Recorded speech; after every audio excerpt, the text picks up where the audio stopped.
When I was just a kitten, I lived in a little village called Panko with my mother and father. Everyone in our village had some sort of skill that you'd probably call magical. My mother brewed potions and my dad was an alchemist. And for as long as I could remember, they taught me to follow in their footsteps. As a kitten, all I ever wanted was to take over ownership of the apothecary they ran, but that dream didn't last. One day, a traveling ramen vendor came to town. Most people in the village didn't want anything to do with him, because we didn't really eat what you'd call normal food. My mother and a lot of others made what we called sustenance potions. They give you all the nutrients you need and fill you up, so they were all anyone, myself included, ever ate. My parents told me to stay away from the stranger, but I was just too curious about the first outsider I'd ever seen to listen. I thought I was being sneaky, but he immediately saw me peering through the window and invited me out with a big smile. He was just preparing to have his dinner, which I didn't understand at the time, never having had a proper meal. We started talking a bit, and he made mention of what he was cooking: ramen! Having no idea what ramen was, I did what I always did. I asked him about it. What it was in it, how it was made, if it was like some foreign version of a sustenance potion, though it clearly wasn't like any sustenance potion I'd ever had. The old man didn't even know what a sustenance potion was, and instead of answering my question with words, he instead made me a bowl of ramen to try for myself.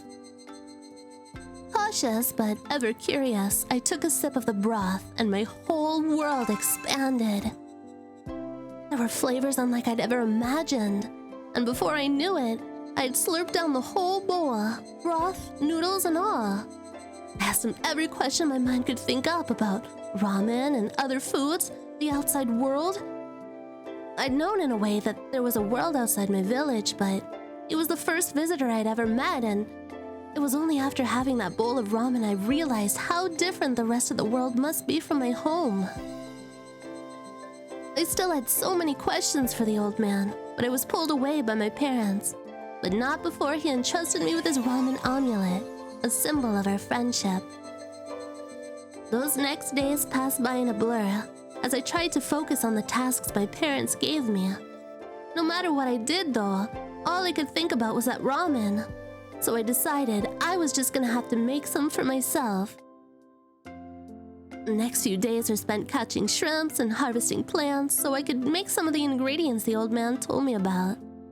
Once everything was set, I drew a summoning circle, placed my ingredients in their places, and focused my energy, thinking of the wondrous taste that had ignited such passion inside me.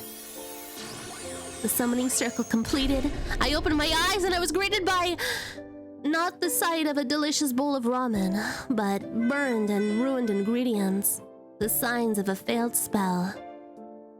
Heartbroken, I decided to get back up and resume my studies, but I fell back down as soon as I stood. And I looked around myself, expecting to see my foot or tail caught on something, but instead what I found was a giant shrimp from my own had been! The consequences of a failed spell in equivalent exchange. After I learned how to function with my new tail, it wasn't all that different from my old tail, just a lot bigger and girthier. I started working on making ramen, and though I had to keep it secret from my parents, clearly what I had done before didn't work, so I was just gonna have to experiment and figure it out for myself. The kindly old man was gone, and my parents certainly weren't gonna help me, not until I proved to them the worth of this wonderful food. I let my parents think everything was going back to normal, working and studying with them, but in my spare time, I worked on the foods that I learned about in books. A few short years passed and I was ready to expand my knowledge.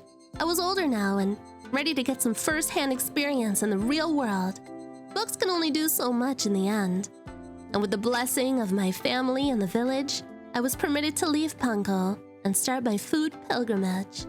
Equipped with my trusty scrolls and potions, I'm ready to learn everything I can about your world and all the tasty foods within it.